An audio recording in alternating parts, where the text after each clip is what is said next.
Pernah tak kau terfikir, apa sebenarnya jin Ifrit yang disebut dalam Al-Quran tuh? Kita selalu dengar nama dia, tapi jarang kita tahu kisah sebenar di sebalik namanya yang menggerunkan. Hari ini, kita akan selami dunia jin Ifrit, makhluk yang bukan kaleng-kaleng hebatnya. Sampai sanggup tawarkan diri nak, angkat singgasana Ratu Balkis dalam sekelip mata Ji. Kisah ini bermula pada zaman Nabi Sulaiman.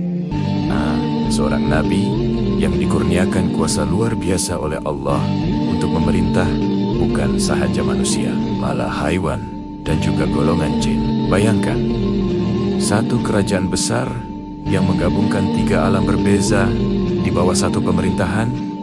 Memang hebat. Pada satu hari Nabi Sulaiman dapat tahu tentang sebuah kerajaan yang sangat kaya dan maju di negeri Sabah. Diperintah oleh seorang ratu bernama Balkis.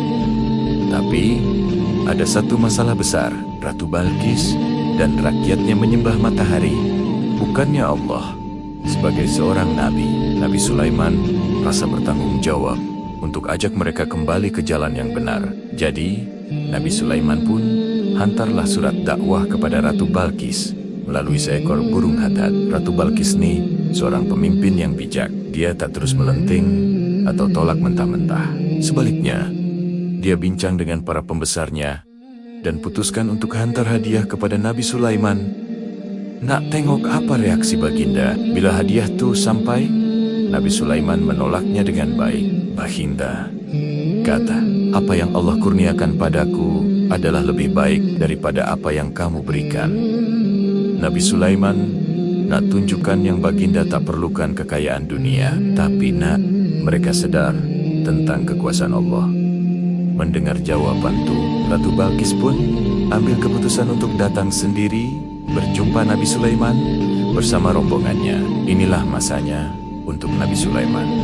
Tunjukkan satu lagi mukjizat kekuasaan Allah yang lebih hebat. Sebelum Ratu Balkis sampai, Nabi Sulaiman bertanya kepada para pembesarnya yang terdiri daripada manusia dan jin, siapakah antara kamu yang sanggup bawa singgasana Ratu Balkis ke sini sebelum dia dan pengikutnya datang dalam keadaan berserah diri?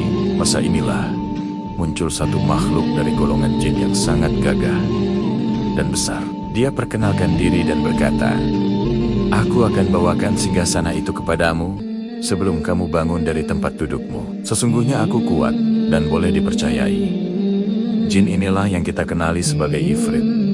Kuba kita fikir sekejap, jarak antara kerajaan Nabi Sulaiman di Palestina dan kerajaan Sabah di Yaman itu beribu-ribu kilometer. Ifrit ni pula tawar diri nak pindahkan sebuah singgasana yang besar dan gah dalam masa beberapa jam. Yaitu tempoh masa Nabi Sulaiman bersidang. Ini menunjukkan betapa luar biasanya kekuatan dan kepantasan yang dimiliki oleh jin Ifrit ni. Dia bukan jin biasa-biasa. Ifrit ni macam komando elit dalam dunia jin. Tapi cerita tak habis kat situ. Lepas Ifrit tawarkan diri, muncul pula seorang lagi hamba Allah yang alim, yang ada ilmu dari kitab. Dia kata, aku akan bawakan singgasana itu kepadamu dalam sekelip mata.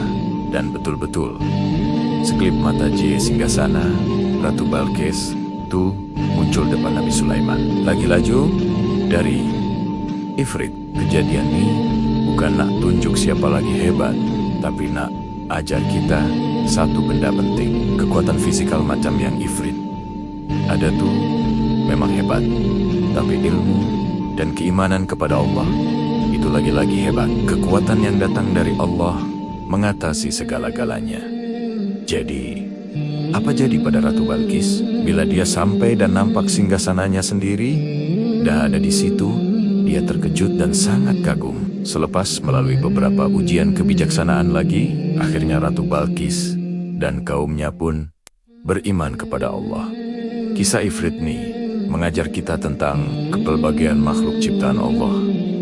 Ada yang kuat macam Ifrit, ada yang bijak, ada yang taat, dan ada juga yang ingkar. Ia juga mengingatkan kita bahwa sehebat manapun kekuatan makhluk, ia takkan dapat menandingi kekuasaan penciptanya. Walaupun Ifrit ni sering digambarkan sebagai watak yang kuat dan agak angkuh, Dalam kisah ini, dia tunduk di bawah perintah Nabi Sulaiman. Ini menunjukkan kedudukan manusia yang diangkat derajatnya oleh Allah apabila mereka beriman dan berilmu. Jadi, bila kita dengar nama Ifrit lepas nih, jangan cuma bayangkan makhluk yang menakutkan. Ingatlah kisahnya dalam Al-Quran, satu watak dalam demonstrasi kekuasaan Allah yang maha hebat, yang akhirnya membawa kepada keimanan seorang ratu dan kaumnya. Semoga perkongsian kali ini bermanfaat dan membuka minda kita tentang keajaiban kisah-kisah dalam Al-Quran. Jangan lupa untuk like, share, dan subscribe channel ini untuk lebih banyak cerita menarik macam ini. Terima kasih kerana menonton. Jumpa lagi.